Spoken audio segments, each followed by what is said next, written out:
Hi. Yes, I mentioned at the end of the last part, what represents what we like as children then? If the sun is something we're growing into, so we're not a sun signs fully, we're not utilising the things of our sun right from the beginning of our life, then what represents what we're like at the beginning of our life? Well, when the sun is absent, its light is reflected on Earth most strongly by the moon, and the moon reflects the light of the sun.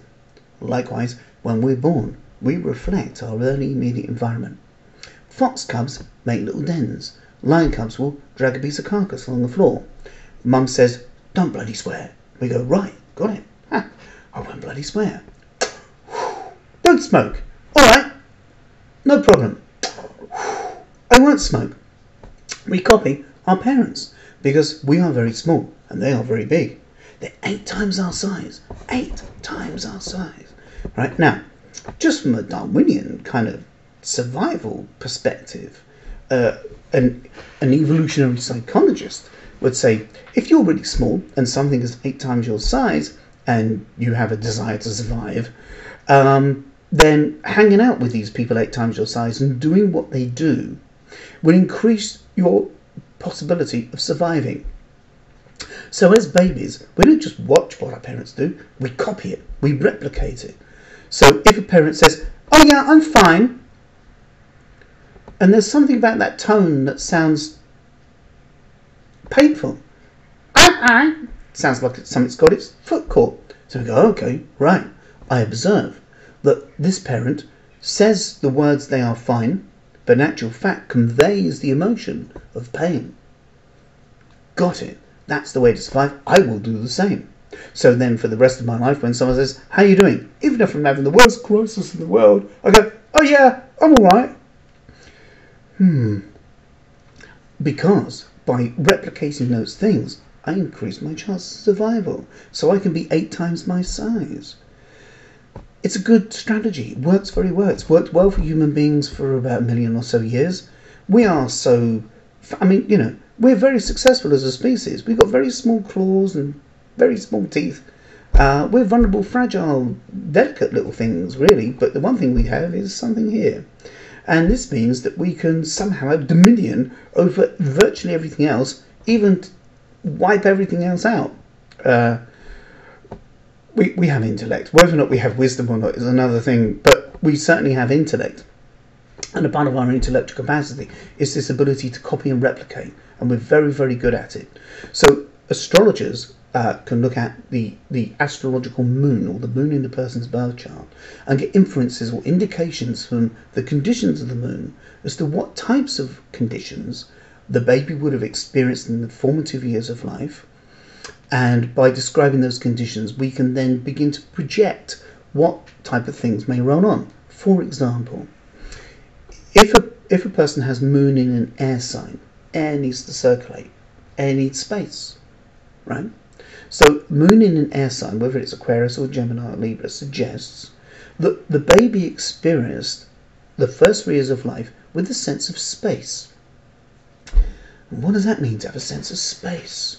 There you are in a cot, you got your bottle, maybe a teddy bear, and there's a sense of space around you. No one's touching you, no one's hugging you. You're just there. People might be talking at you, but there's no touch. So the baby's brain says, whatever I experience in my original position, that is the nest that I'm born into. That is my home. This represents what appears to be at home for me. So a baby that grows up with a sense of space feels at home when they have space, i.e. non-physical contact. Now, another part of them, different parts of them as we know, can flourish and develop later on. So what happens if we have an adult who has an adult desire for close union in a relationship, but an emotional need for space and freedom? What's going to happen now? Now, you know what happens when there's a contest between conscious and unconscious dynamics, because you see people do this. This is the last one. I quit. No, honestly, that's it. Or people do it. In biscuits or crisps? No more for me, thank you. Another pack. No, that was the last one. No, this is the last. Honestly, I am going to the gym. I'm going to the gym tomorrow. Right? And so you find that human beings state conscious desires, however, their behaviour can be quite different.